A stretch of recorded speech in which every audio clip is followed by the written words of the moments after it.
আমি তাসবিহ এসে রুমিন না ঘুরে কি কাজ না দিলে লই আই বস ঠিক আছে বস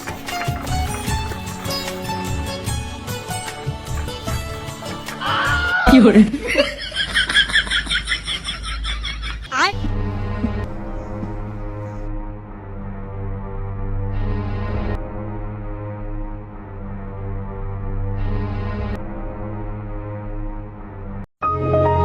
বসেছি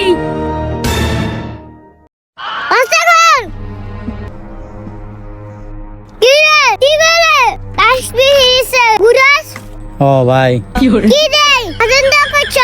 ভাই সত্যি কথা বলতে গেলে তার চোখের দিকে তাকাইলে ভাই মনে হয় তার চোখ দুটো আমাকে শুধু টানে আর টানে।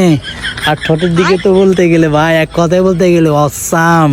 আর তার মুখের দিকে তাকালে ভাই মনে হয় আসমানের মেঘ তার মুখের উপরে বসে আছে ভাই। ইস আচ্ছা সব বন্ধ কর হেদিরে আনি দিয়ে ঠিক আছে ভাই। A few moments later. কি হরে